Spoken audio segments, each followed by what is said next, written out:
Hello friends, M K maths academy में आपका स्वागत है। आज हम पढ़ेंगे solution of simultaneous linear equation by elementary transformation and consistency of equation.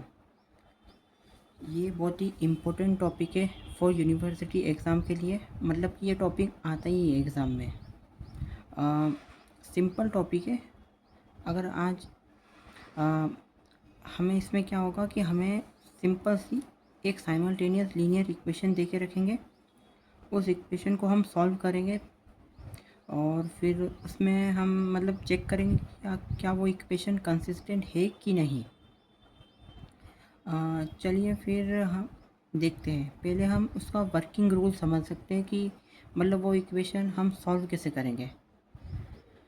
First of all इसमें लिखा हुआ है simultaneous are two types. Simultaneous दो टाइप के होते हैं, एक नॉन होमोजीनियस, एक होमोजीनियस। इसका मतलब क्या है? इसका मतलब सिंपल है, कुछ नहीं। जैसे कि हमें एक लीनियर इक्वेशन दे के रखे, जैसे X plus Y plus Z equal to 1 और X plus Y plus Z equal to 0। तो ये जो इसके राइट साइड में 1 दे के रखा है तो ये नॉन होमोजीनियस है, और उसके राइट साइड में 0 दे के रखा है तो ये होमोजीनियस है। सिर्फ इतना ही मतलब है इसका। अभी हम आगे सॉल्व करते हैं कि कैसे हम लीनियर इक्वेशन को सॉल्व करें, उससे मैट्रिक्स की फॉर्म में बनाए, फिर उसे हम देखें कि वो इक्वेशन कंसिस्टेंट है कि नहीं। उसका वर्किंग रूल क्या है? वर्किंग रूल कुछ इस प्रकार है कि पहले ये इसका वर्किंग रूल है। जो हमें लीनियर इक्वेशन एक दे के रखेंगे, फिर पहले हमें उसमें क्या करना पड़ेगा, उस लीनियर इक्वेशन को कन्वर्ट करना है मैट्रिक्स फॉर्म में, ए एक्स इक्वल टू बी। फिर उसको मैट्रिक्स फॉर्म में तो हमने कन्वर्ट कर लिया, ए एक्स इक्वल टू बी। फिर उसको हमें ऑगमेंटेड मैट्रिक्स में कन्वर्ट करना है। फिर ये ऑगमेंटेड मैट्रिक्स में कन्वर्ट हो जाएगा। फिर ऑगमेंटेड मैट्रिक्स से उसे इचेलॉन फॉर्म में कन्वर्ट करना है। फिर इचेलॉन फॉर्म से हम देखेंगे कि वो कंसिस्टेंट है कि नहीं इक्वेशन। तो इसमें हमें ध्यान रखने की वाली बात यह है कि जब हम मैट्रिक्स को सॉल्व करेंगे उसमें हमें सिर्फ रो ऑपरेशन ही लगाना है, और एलिमेंट जो उसके होंगे डायगोनल के उसके नीचे के, तो वो 0 होने चाहिए। इसमें लिखा है ना, all elements below diagonal should be 0, और 0 मस्ट बी इन इंक्रीजिंग, और जो भी 0 है वो इंक्रीजिंग ऑर्डर में होगा। चलिए देखते हैं। और इसमें हमने मैट्रिक्स को सॉल्व कर दिया तो उसके 2-3 केस बनेंगे कि क्या वो कंसिस्टेंट है, क्या वो इनकंसिस्टेंट है। चलिए देखते हैं।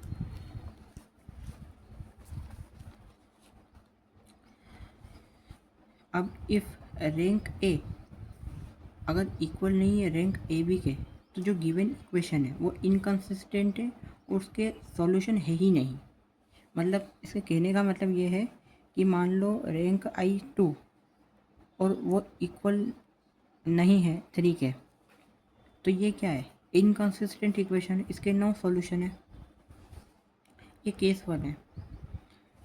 और अगर केस 2 आ जाए तो केस 2 में इतना है, अगर 2 इक्वल है 2 के और इक्वल है अननोन, अननोन मतलब 2 मान लो, तो ये जो इक्वेशन है वो कंसिस्टेंट है, इसके एक यूनिक सॉल्यूशन बनेगा।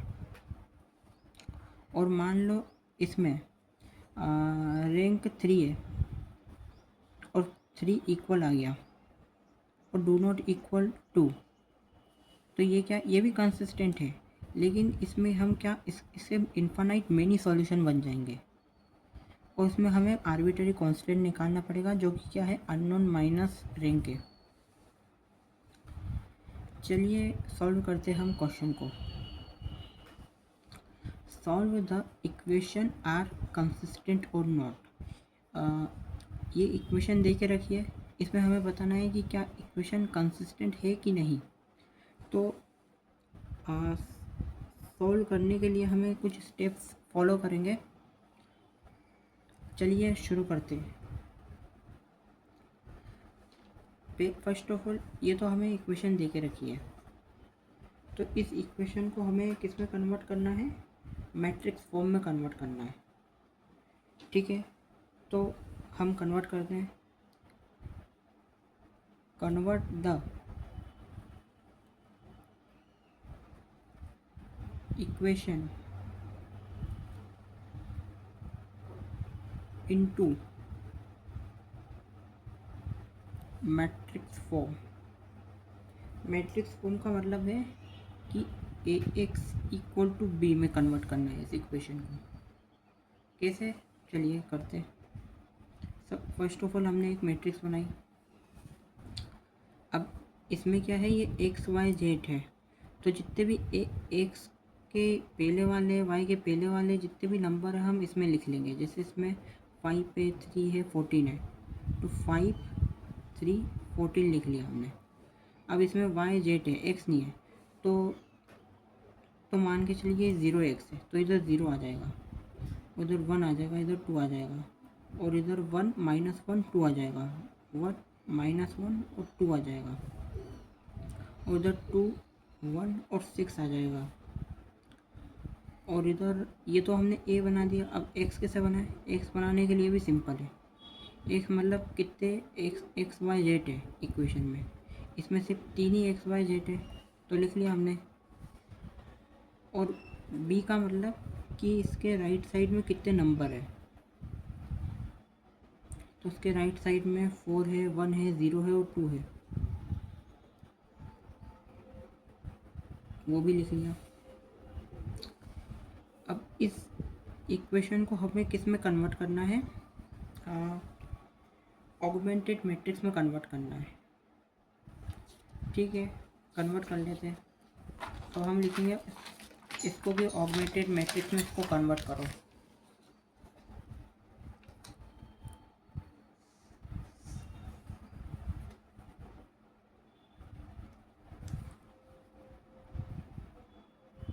Convert the matrix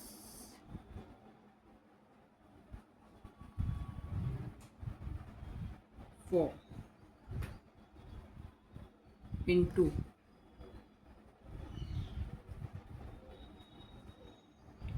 augmented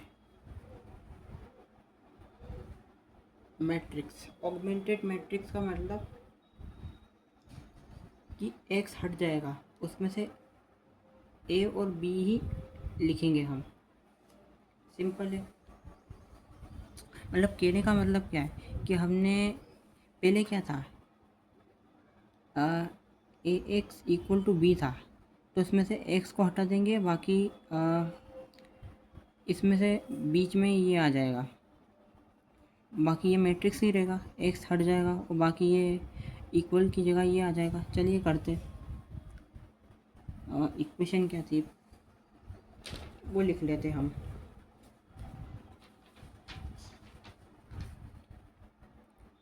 five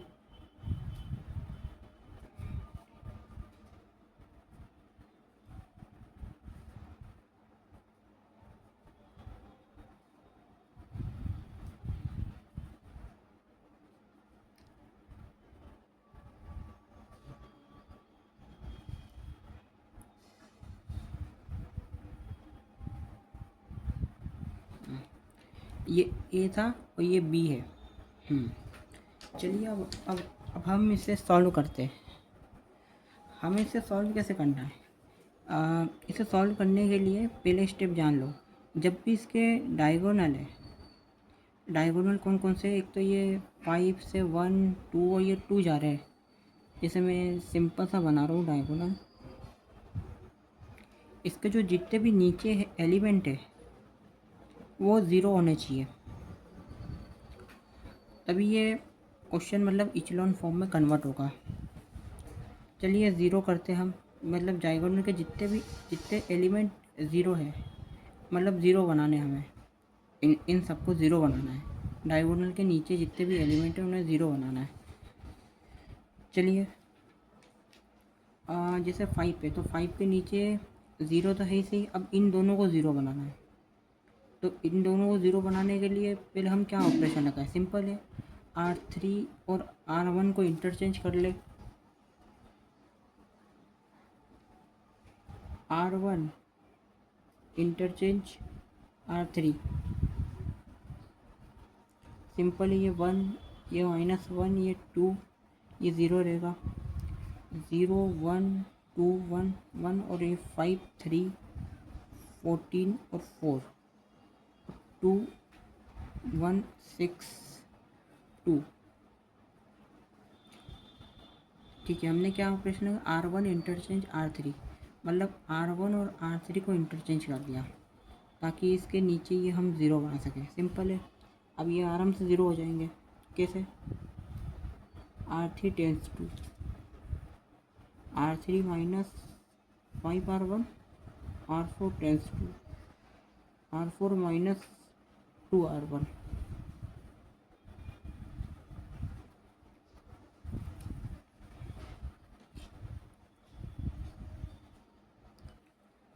simple है। 5 माइनस 5 ज़ीरो हो जाएगा। 3 माइनस माइनस प्लस 5 तो ये 8 हो जाएगा। और 14 माइनस 5 टू जा 10 तो ये 4 हो जाएगा। और 4, ये तो 4 का 4 ही रहेगा। अब दिस माइनस डबल तो 2 माइनस 2 ज़ीरो हो जाएगा। और 1 माइनस माइनस प्लस 2 ये 3 हो जाएगा। और 6 माइनस 2 टू जा 4 तो ये 2 हो जाएगा। और 2 का मतलब 2 ही रहेगा। ध्यान देने वाली बात यह है कि इसमें सिर्फ रो ऑपरेशन ही लगेगा, R1 R2 R3 R4। हम इसमें ये वाला ऑपरेशन नहीं लगा सकते, C1 C2 C3 C4 इसमें लगा ही नहीं सकते इस वाले क्वेश्चन में। याद रखना, जब भी इक्वेशन हमें सॉल्व करने को बोले तो कॉलम ऑपरेशन कभी लगेगा ही नहीं, सिर्फ इसमें रो ऑपरेशन ही लगा सकते, सिर्फ रो, ओनली रो। चलिए, फर्स्ट स्टेप तो हमने कर ली। इसके नीचे डायगोनल के नीचे वाले एलिमेंट को तो ज़ीरो बना दिया। अब इस डायगोनल के नीचे वाले एलिमेंट को ज़ीरो बनाना है, वो भी आसान है। कैसे? R4 टेंस टू, नहीं R3 tends to R3 minus 8R1, नहीं 8R2 और R4 tends to R4 minus 3R2। तो 1 माइनस 1 2 ज़ीरो ऐसे ही ठीक है। 0 1 2 1 ऐसे ही ठीक है। अब किस में? R3 में ऑपरेशन लगाएगा और R4 में। तो 0 माइनस दिस, तो ये तो ज़ीरो हो रहा है।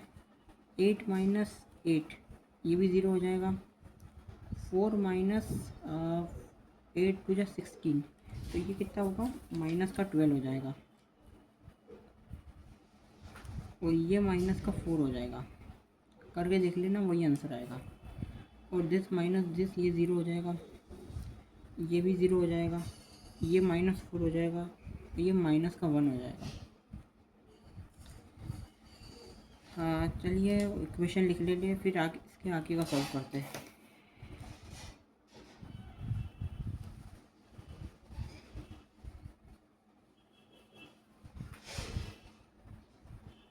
क्या इक्वेशन है? 1 0 0 -1 1 0 0 2 2 माइनस 12 -4।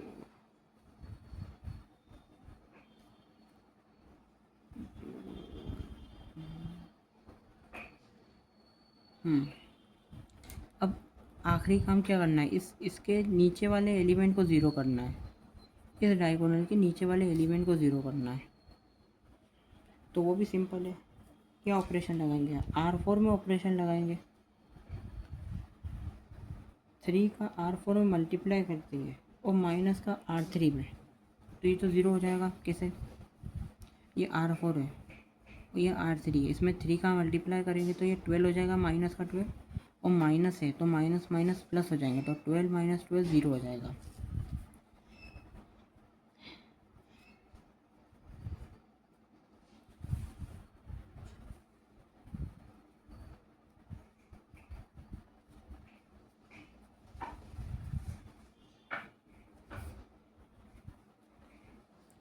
ये तो ज़ीरो ही रहेंगे क्योंकि इसमें कोई मतलब नहीं। इसमें अब इसमें चेंज हो जाएगा, इसमें हो जाएगा, ये तो माइनस का 3 हो जाएगा और ये प्लस का 4 हो जाएगा, तो प्लस का 1 बचेगा।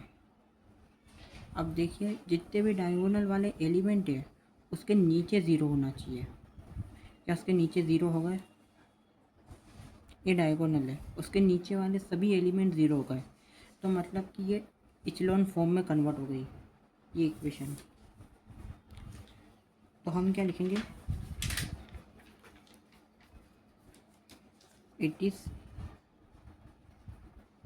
Required echelon form. अब इसमें रैंक ऑफ ए, ये मतलब कि ये ए है और ये बी है। तो इसकी रैंक ए कितनी है? रैंक ए हमें दिख ही रही है, 3 है। रैंक ए बी कितनी है? ये 4 है। तो इसमें rank A do not equal rank A B. तो क्वेश्चन मतलब इसमें रैंक ए इक्वल नहीं है रैंक ए बी के, तो मतलब इसका ये है। तो जो गिवन इक्वेशन है उसके 9 सॉल्यूशन है, वो इनकंसिस्टेंट है, उसके एक भी सॉल्यूशन नहीं होंगे। तो यही लिखना है हमें, equation has no solution.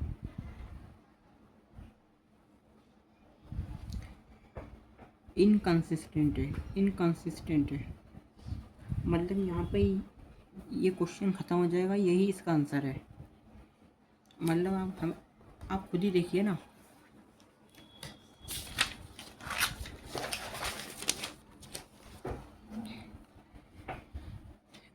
Case 1 क्या था? रैंक ए इक्वल नहीं है रैंक ए बी के, तो वो इनकंसिस्टेंट है, उसके एक भी सॉल्यूशन नहीं है। अगर ये दोनों इक्वल होते और अननोन भी इक्वल होता तो वो यूनिक सॉल्यूशन बनाता, और बाकी ये वाला भी केस होता तो वो भी यूनिक मतलब सॉल्यूशन कंसिस्टेंट ही रहते, बल्कि इन्फानाइट मैनी सॉल्यूशन बनाते ये वाला, और उसमें आर्बिट्ररी कांस्टेंट निकालना पड़ता हमें। मतलब कि इसमें निकालना पड़ते, इन दोनों में ही निकालने पड़ते, हमें सॉल्व करना पड़ता, लेकिन इसमें यहाँ पे ही नो सॉल्यूशन है तो मतलब कुछ भी नहीं निकालना है, तो यहाँ पे ये क्वेश्चन ख़त्म होता है। थैंक यू, मिलते हैं अगले वीडियो में। तब तक के लिए आप सब शेयर और सब्सक्राइब करें हमारे वीडियो को।